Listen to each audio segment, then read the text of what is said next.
My parents siding with my golden brother after he impregnated my fiancée just before our wedding. When his betrayal exposed their deceit, I severed all ties and plotted a revenge that would leave them devastated. Hey everyone, it's 4:30 a.m. and I'm sitting here with bloody knuckles, barely holding myself together.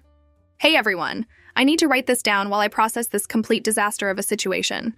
Maybe sharing this will help someone else spot the red flags that I missed.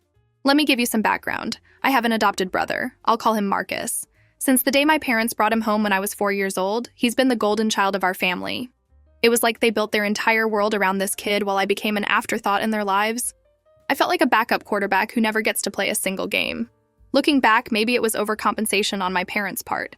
Perhaps they felt they had to prove they loved him just as much as they loved me. Actually, no. They loved him more precisely because he wasn't theirs by blood. Every birthday, every Christmas, every time we were in the same room, they always went the extra mile for Marcus. Meanwhile, there I was, their biological son, the one who didn't need the special treatment according to them. And Marcus was always the charming one. He got straight A's without even trying and became captain of whatever sports team he felt like joining that semester. I was just the regular biological kid they already had. Don't misunderstand me. My parents fed and clothed me and provided all the necessities. But there was always this underlying feeling that Marcus could do no wrong, and I was just supposed to accept it. My dad even missed my high school graduation because Marcus had a tennis tournament on the same day. That kind of stuff became normal in our household. Fast forward to the present. I'm 29 now, and Marcus is 27. He works at some prestigious consulting firm in Chicago, drives a Porsche, and lives in one of those downtown penthouses with the glass walls and spectacular views. I've always wondered if part of him felt like he had something to prove. If being adopted meant he had to outshine me at everything just to secure his place in the family. Maybe he thought that being the better son would somehow erase the fact that he wasn't their biological child. He definitely succeeded at outshining me in their eyes. I've busted my ass to become a firefighter and made lieutenant last year, the youngest in my district. I love my job and literally save lives, but to my parents, that still doesn't compare to Marcus's corporate achievements. I'm not making surprise trip to Italy money like the golden boy. Then I met Amy. Holy hell, she was everything I could have wanted. Smart, incredibly attractive, and genuinely funny. For once, I found someone who saw me as David, not just as Marcus's brother. She works as a UX designer and has this awesome sleeve tattoo of sacred geometry that somehow still looks professional and classy in her work environment. We dated for 3 years, and when I proposed, she said yes without a moment's hesitation. That's where everything started to go catastrophically wrong. My parents, of course, insisted that Marcus help with the wedding planning. He's got connections, David, they said. He knows all the right people. Amy thought it was a great idea, too. I mean, who wouldn't want a fancy wedding at half the price? So Marcus volunteered to handle all the hotel arrangements for the wedding party and related logistics. You've got enough on your plate with your work schedule, bro, he told me with that winning smile of his. Let me take care of it. He even showed me screenshots of the bookings on his phone. Always the helpful one, always there. But looking back now, I realize he was like a snake waiting for the perfect moment to strike. So there I was at the rehearsal dinner and everything seemed to be going smoothly until I realized I hadn't seen Amy for about an hour. She had texted saying she was feeling overwhelmed and needed some air. I figured it was just normal bride jitters or something like that. I tried calling her, but it went straight to voicemail. That's when I noticed Marcus was gone too. Someone said, probably went to grab more ice, but his car wasn't in the parking lot. Something in my gut felt wrong. It was that same feeling I get when I walk into a too quiet room during a fire call. I opened Instagram to message Amy and saw she'd posted a story for just a second before deleting it. But I caught the hotel room number in the background, room 312. It was different from the one we were supposed to be staying in. Here's the thing about being with someone for 3 years. You know their phone passcode. Amy never changed hers, it was always her sister's birthday.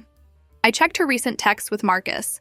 There were lots of wedding planning messages, but then more personal stuff. Flirty, can't wait to see you tonight kind of texts. I took the elevator up to room 312 and used the spare key card Marcus had given me, in case of emergency. The irony of that still gets to me. The hallway was dead quiet except for my footsteps and some ice machine humming in the distance. My hands were shaking so badly I almost dropped the key card. When the door beeped green and opened, they didn't even hear me come in at first.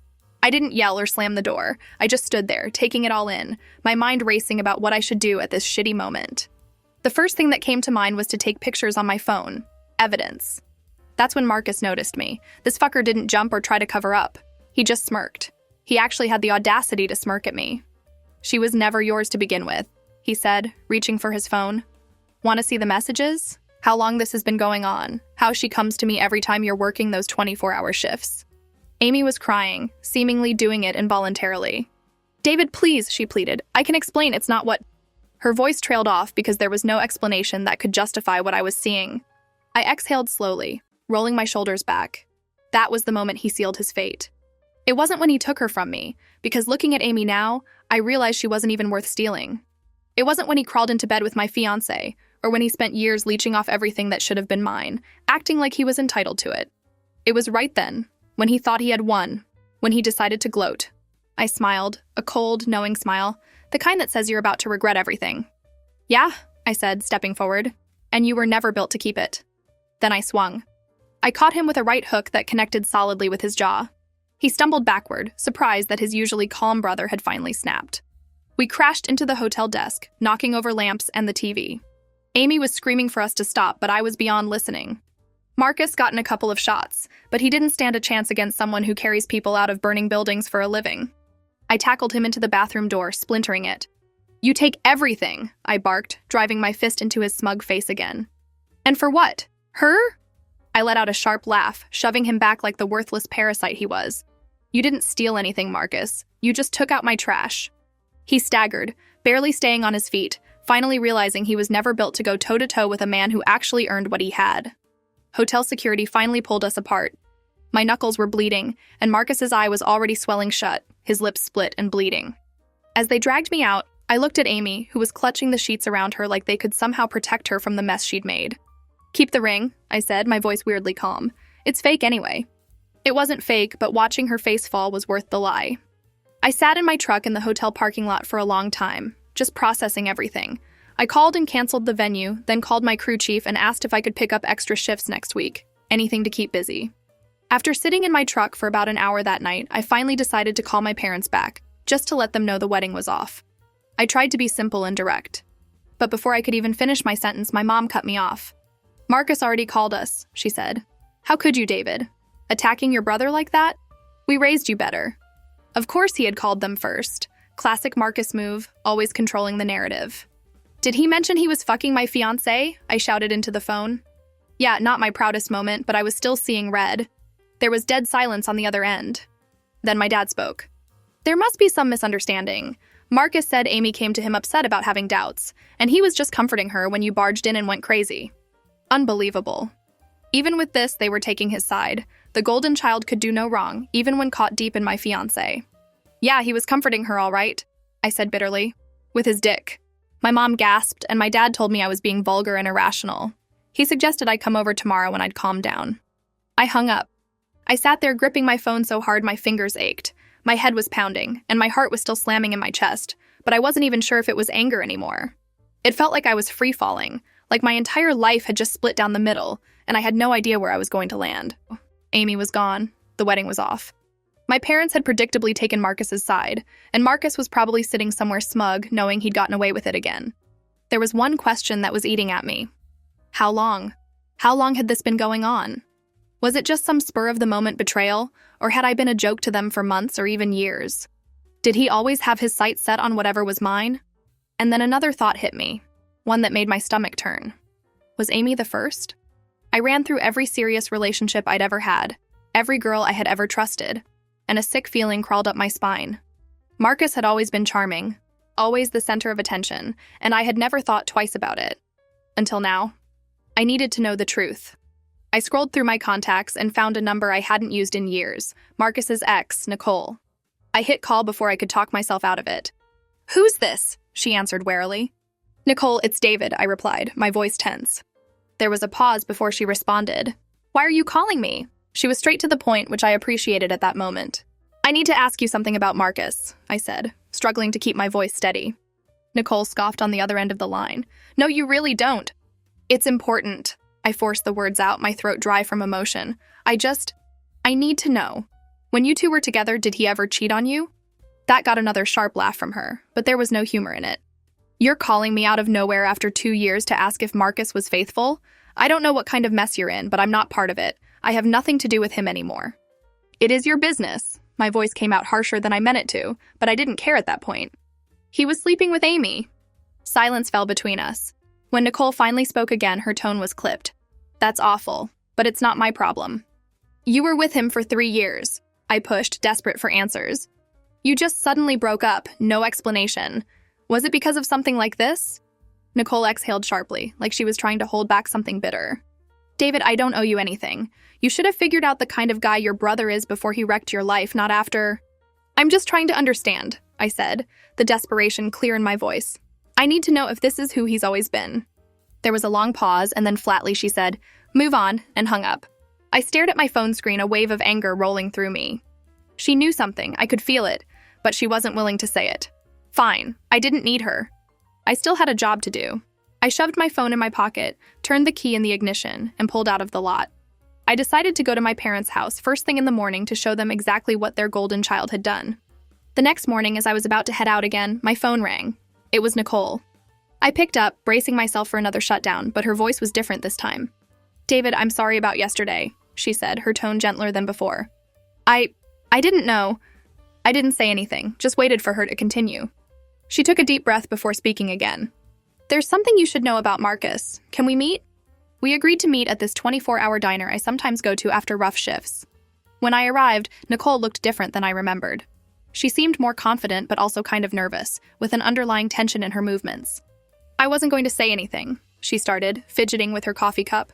"But after what he did to you and Amy, you deserve to know." She pulled out her phone and showed me pictures of a little boy, maybe 18 months old. He was a cute kid with curly hair and big expressive eyes. "This is Lucas," she said, her voice softening as she looked at the image. "Your nephew." I stared at her, not understanding at first. Then it hit me like a ladder falling off the fire truck. Marcus has a son. "Why would he hide that?" I asked, genuinely confused. Nicole laughed, but there was no humor in it. "Because he wanted nothing to do with him. When I told Marcus I was pregnant, he said it would ruin his image and offered to pay for an abortion. When I refused, he made me sign an NDA as part of a support agreement. I get monthly payments as long as I never tell anyone he's the father, especially not your parents." I looked closer at the photos of the little boy. The kid had the same dimple on his right cheek that Marcus has. Holy shit, this was real. "There's more," Nicole said, scrolling through her phone. She showed me screenshots of conversations and emails where Marcus talked about other women while they were together, including some from Amy that started 6 months ago. 6 months. Amy and I were already engaged by then. We were literally looking at wedding venues. "Why are you showing me this now?" I asked, trying to process the flood of new information. "Because I'm tired of the lies," she replied with determination in her voice, "and because your family deserves to know what kind of person he really is." She hesitated for a moment before continuing. "There's something else you should know. Marcus has been taking credit for your work at the fire department." I blinked in confusion. "What, how? You know Kevin at your station? The one with the podcast about extreme sports?" she asked. Kevin, the guy who always seemed too interested in my ideas at shift meetings. A sinking feeling formed in my stomach as the pieces started to connect. "Marcus and Kevin play racquetball together," Nicole explained. "Kevin's been feeding Marcus all your fire safety protocols and community outreach ideas. Marcus has been presenting them to the city council as his own consulting work. That's how he landed that city contract last year with your shelter improvement plan." My head was spinning. The golden child had built his kingdom on lies, and now I had the evidence to burn it all down. "What are you going to do?" Nicole asked. I smiled, the kind of smile you get when you're about to hit back for the first time in your life. "I'm going to introduce my parents to their grandson." The next morning, I asked Nicole if she'd come with me to my parents' house. She was nervous about breaking the NDA with Marcus, but I had a workaround. "What if I'm the one who tells them?" I suggested. "You're just there to confirm." She thought about it for a moment, then nodded.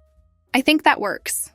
So Sunday evening, we showed up at my parents' suburban home, the same one where they have a trophy case dedicated to Marcus's achievements, while my fire department commendations are stuffed in a drawer somewhere. When my mom opened the door and saw Nicole, she looked confused. "Nicole, what a surprise," she said, clearly caught off guard. "We haven't seen you since, well, it's been a while." "She's with me, Mom," I said, walking in without waiting for an invitation. My dad was in his usual armchair watching golf. He looked up, frowning when he saw my still bruised knuckles. "David, if you've come to apologize to your brother, he's not here." "I know. That's why I came," I replied. "Now there's something you both need to know." I motioned for Nicole to sit, then pulled up the first photo of little Lucas and handed my phone to my mom. My dad leaned over to look. "What a cute baby," my mom said, confused by the seemingly random image. "Whose child is this?" "Your grandson," I said firmly. "Marcus's son." The color drained from both their faces. My dad snatched the phone from my mom's hands, zooming in on the picture like he couldn't believe what he was seeing. That's not possible," he stammered. Marcus would have told us if he had a child. Nicole spoke up, her voice quiet but firm. He made me sign an agreement never to tell anyone. He pays child support on the condition I keep quiet. I swiped to the next photo, Lucas at the park, with the family dimple clearly visible on his chubby cheek. "Oh my God," my mom whispered, her hand going to her mouth. "He looks just like Marcus did at that age," my dad finished, his voice hollow with shock. I took back my phone and pulled up some of the screenshots Nicole had shared. "There's more," I said, my voice level, despite the storm of emotions inside me. "Marcus has been cheating on every girlfriend he's ever had, including with my fiancée for at least 6 months. My parents sat in stunned silence as I showed message after message, all date and time stamped. They couldn't deny the evidence right in front of them. And, I continued, he's been stealing my work through a guy on my crew, presenting it as his own to city officials." My dad shook his head in disbelief. "No, there must be some explanation." That's when the front door opened, and Marcus walked in. Perfect fucking timing. He froze when he saw all of us in the living room, his eyes locking first on Nicole and then on the phone in my hand. One side of his face was still purple from where I'd connected with my fist. "What the fuck is she doing here?" he snarled, his perfect mask slipping completely. My mom stood up, tears in her eyes. "Is it true? Do you have a son?" Marcus's face went through about 5 expressions in 2 seconds, finally settling on cold calculation. Something I recognized from years of watching him manipulate situations to his advantage. "Nicole's mentally unstable," he said dismissively. "That kid could be anyone's." "Stop lying," Nicole cut in, something fierce in her voice that I hadn't heard before. "I have the DNA test results in my purse. Lucas is your son, and these people are his grandparents." My dad stood now too, looking older than I'd ever seen him. "All these years we trusted you, supported you. We always tried to make you feel like you belonged." His voice was trembling with emotion.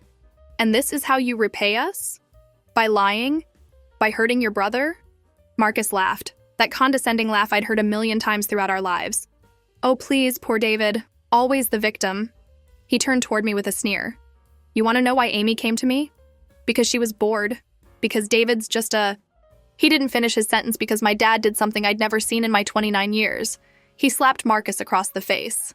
"Get out of my house," he said, voice shaking with a mixture of anger and disappointment. Marcus looked stunned, touching his cheek where the slap had landed on top of my bruise. Then his eyes narrowed dangerously. "Fine, but don't expect another dime from me. No more vacations, no more helping with the mortgage. You're on your own." As he stormed out, slamming the door behind him, my parents collapsed onto the couch. My mom was openly sobbing now. "I'm so sorry, David," she kept saying through her tears. "We didn't know. We didn't see it." It wasn't the vindication I'd expected. It just felt sad. After Nicole left, I stayed for a couple more hours just talking with them. They had a lot of questions about Lucas. When was he born? Does he have any allergies? Does he like dinosaurs or trucks? "Kid's not even 2, I pointed out with a small smile. "So both, I guess." Monday morning, I spent hours canceling all the remaining wedding stuff. Pro tip: when vendors hear my brother slept with the bride, they get surprisingly flexible about refund policies. Most gave back at least 70% of the deposits, even the venue that was supposed to be non-refundable. The few who were being difficult about it, let's just say their Yelp pages are about to get some pretty detailed reviews. Amy's been blowing up my phone. First with tearful apologies, then with accusations like, "You never made me feel special," and "You work too much," then back to begging for forgiveness. The most recent one was a voice message where she's crying so hard I can barely understand her, saying she made a huge mistake and Marcus manipulated her. I haven't blocked her. I'm just letting the messages pile up in case I need them later. Plus, it's kind of satisfying watching her spiral, not going to lie. The interesting part started Tuesday. Remember Kevin from my fire station, the guy who was feeding info to Marcus? I confronted him during shift change and laid out everything I knew. Dude turned white as a ghost. "I didn't know he was using you like that," he stammered, clearly panicking. "He just asked casual questions about your schedule, your policies, said he was proud of his brother's work." "Save it," I told him, cutting off his excuses. "You've got 2 options. Help me take him down properly, or I go to the chief today about how you've been sleeping through night shifts and swapping coverage without logging it." Kevin chose option 1, smart guy. With his help, I compiled evidence of all the times Marcus had used his connections to get special treatment, including the consulting he did for the fire marshal's office, where he basically took my safety improvement suggestions from family dinners and presented them as his own to city officials. I sent everything directly to the ethics committee at Marcus's company, with timestamps showing these were my ideas that predated Marcus's innovations by months.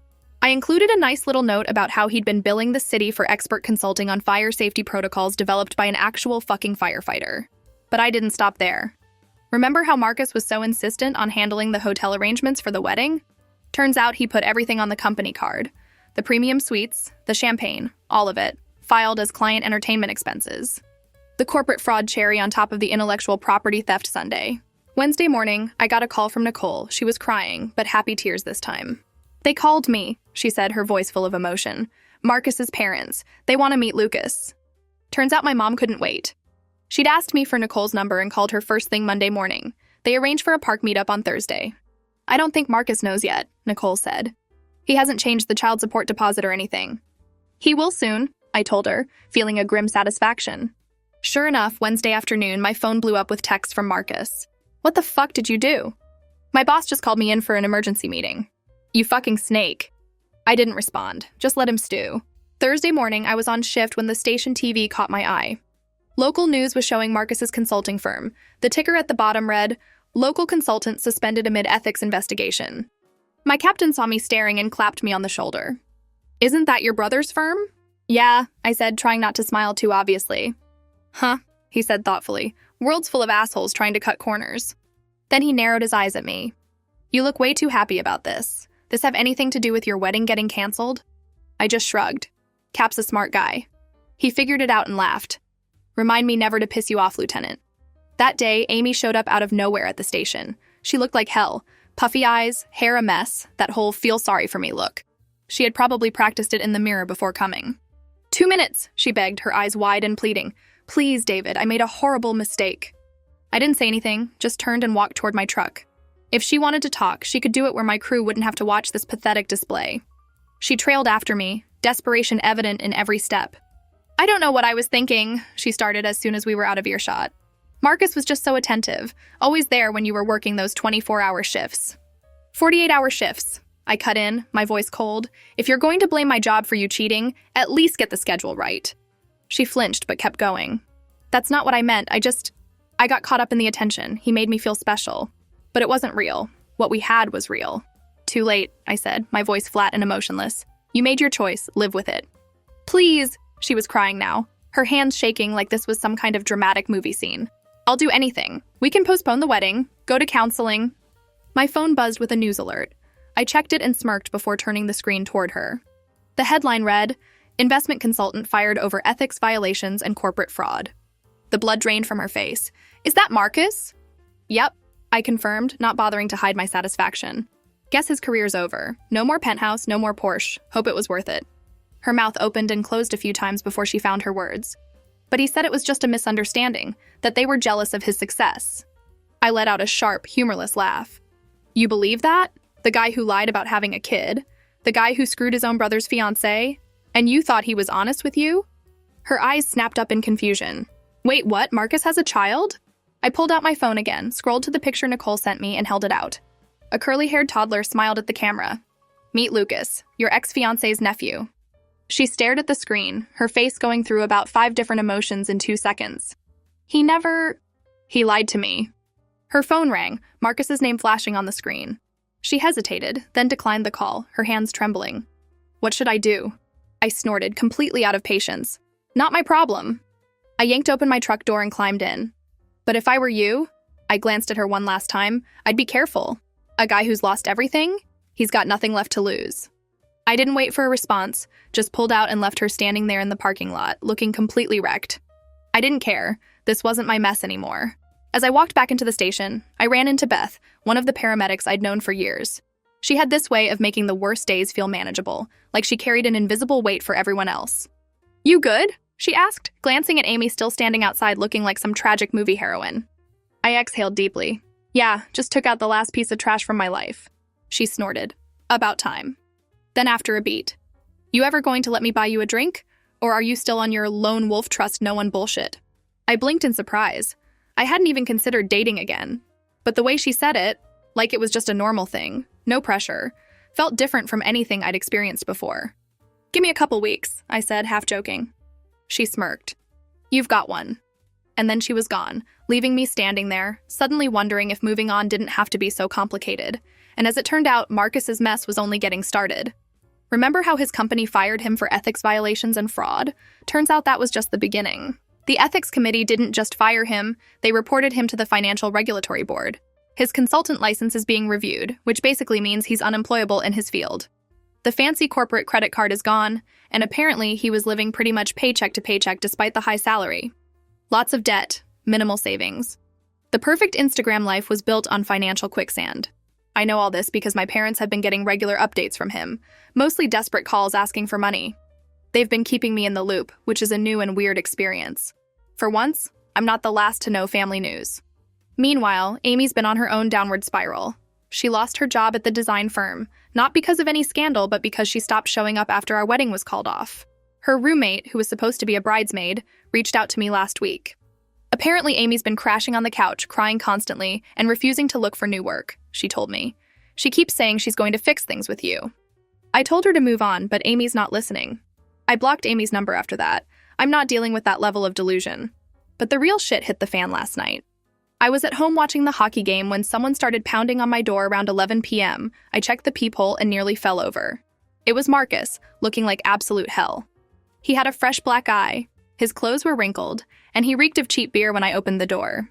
Not exactly the polished consultant image he used to maintain. "Can I crash here?" he slurred, trying to push past me into my apartment. I blocked the doorway with my body. "What happened to your eye?" He touched it like he'd forgotten it was there. "Ran into one of Amy's friends at a bar. Guy sucker punched me." "And you're here because—" I asked, already knowing I wasn't going to like the answer. "Got evicted yesterday. Been staying at a motel, but my card got declined." The pathetic part is, he wasn't even trying to sound sympathetic. He genuinely expected I'd just let him in after everything he'd done. Like our brotherhood trumped his betrayal. "Not happening," I said firmly, starting to close the door. He stuck his foot in the gap, preventing me from shutting him out. "I'm your brother," he said, as if that explained everything. I let out a cold laugh. "You're not my brother. You're just some kid my parents picked up and decided was more important than me." His face twisted with anger, but I didn't let him get a word in. "You want to talk about family?" I continued, years of resentment fueling my words. "A real brother doesn't stab you in the back. A real brother doesn't steal from you, doesn't sleep with your fiancé, doesn't make a career off your work. You're just a liar, a fraud, and now a homeless piece of shit." His mouth opened and closed like he wanted to argue but didn't know where to start. He settled on sheer entitlement. "God, are you still on that?" he asked, actually sounding annoyed, like I was being unreasonable for not letting it go. It was weeks ago. I shoved his foot out of the way with my own. "Go crash with one of your consultant friends. Or Amy." His face changed then, a flash of desperation breaking through his arrogance. "Amy won't answer my calls, none of my friends will, and Dad hung up on me." I raised an eyebrow, unable to hide my satisfaction. Wow, it's almost like actions have consequences. That's when he switched tactics, his voice getting all soft and pitiful. "I need help, David. I think I have a problem with substances." Christ, this guy, always the victim, never the villain in his own story. "You have lots of problems, Marcus," I replied coldly. "None of them are my responsibility." "Where am I supposed to go?" he whined, like a child who'd been told he couldn't have dessert. "There's a shelter on 7th and Oak," I offered without sympathy. "I helped set up their fire safety system last year. Tell them Lieutenant Wilson sent you." His face contorted in disgust, like I'd suggested he sleep in a sewer. "A shelter? I'm not some bum." "Could have fooled me," I said, and slammed the door in his face. He started pounding on it again, yelling all kinds of shit about how I'd ruined his life and had always been jealous. Classic Marcus. Rock bottom, and still convinced it's everyone else's fault. I turned up the TV volume and let him tire himself out. My neighbor across the hall, a retired detective, poked her head out at one point. I heard Marcus try to charm her into letting him use her phone. That went about as well as you'd expect from a no-nonsense former cop. Eventually he left, but not before shouting that this wasn't over. Very original threat. Much scary. The next morning, I got a text from a number I didn't recognize. "This is Nicole. Marcus showed up at my apartment at 3 a.m. demanding to see Lucas. I called the police. They took him away, but said I need a restraining order. Can you help?" So that's where I'm headed now, the courthouse downtown, to help Nicole file paperwork. My buddy from the academy is a sheriff's deputy now, and he said he'd help fast-track it. Meanwhile, my parents are beside themselves. My dad wants to get Marcus into rehab. My mom's torn between the son she raised and the son she enabled. And I'm just trying to protect the innocent people caught in the wreckage Marcus leaves behind. Marcus finally ran out of people to con. The golden child routine doesn't work when there's nothing left to take. And while I'm not sitting here reveling in his downfall, I'm not losing sleep over it either. He made his choices. He burned every bridge, took what wasn't his. And now he's standing in the ashes, wondering why no one's offering him a way out. Actions have consequences, and I'm making damn sure he feels every single one. Some lines you don't cross. Sleeping with your brother's fiancé? That's at the top of the list.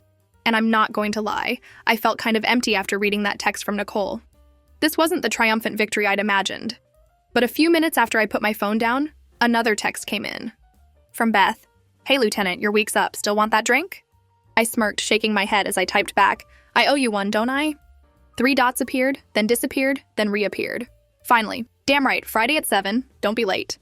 For the first time in a long time, I wasn't thinking about the past. I wasn't stewing over betrayals, canceled weddings, or family loyalty that was never really there. I was just a guy, making plans with someone who saw me for who I was. And maybe, just maybe, that was the best revenge of all.